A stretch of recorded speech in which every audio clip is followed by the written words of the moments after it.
Hello and welcome back to Leading with Rakael. I am Rakael Carr, a leadership strategist and a financial growth coach.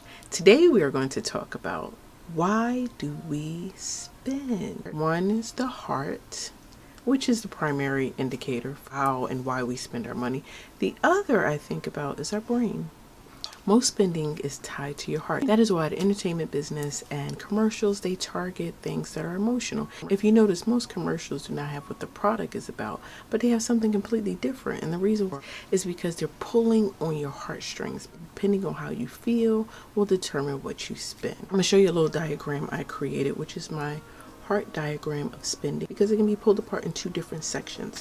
One of the sections is the emotional side that is really tied to you feeling good and you're spending out of joy versus pain. You know, joy, pain, remember that song back in the day?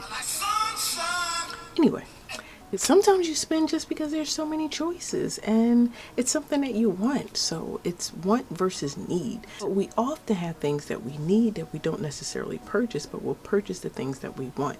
That's why your spending is most likely tied to your heart and not your brain. Another reason why we spend is gifts. Gifts and special occasions. It makes us feel good when we can give to others. Other reasons we spend is bargains. You see something that's on sale, you may or may not need it, but it's such an amazing deal that you just feel like you have to have it.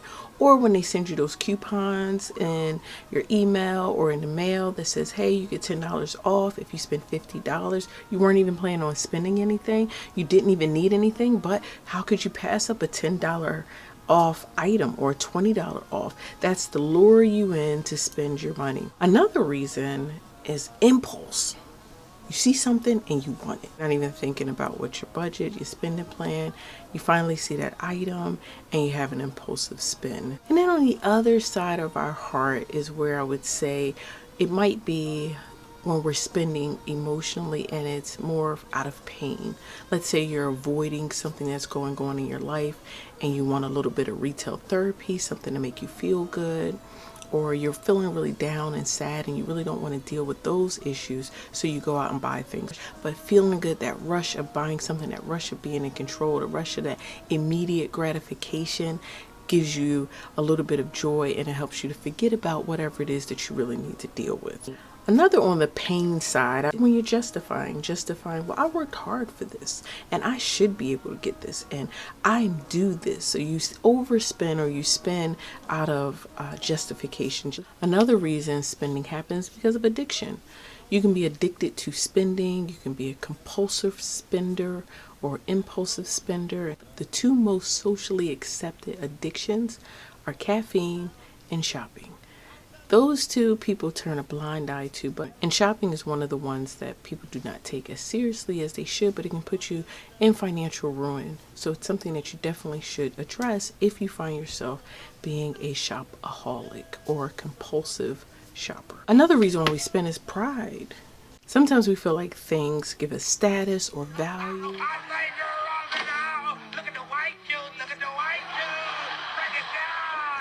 So we'll spend so that others can look at us and try to keep up with us. Another reason why we spend is because we have access to funds.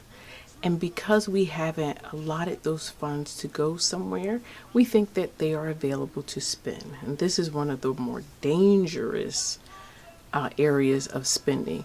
If we have open credit and it's not maxed out, suddenly we feel as though we can spend it because it's available. But credit, because it's available, it doesn't mean it's available to spend. You should only use credit in probably a very few areas. This is why you should always be in front of your money, guiding it and telling your money what its job is. Because if it's on assignment, then you don't feel the need to spend it. One of the main reasons we spend, hopefully, is for survival, for our needs, for our basic needs, food, housing, clothing. And we often spend for investments for our future. So it's something we spend for today and we're spending for our future. I encourage you to look at why you're spending, and are you on the joy side or are you on the pain side? Are you telling your money where it should go? Do you have your spending under control and you're not easily led by your emotions when you spend? That's a question for you and only you to answer. Thank you for leading with Rakael. Forward it to someone else that you think might be able to use these tips. Talk to you soon. Bye for now.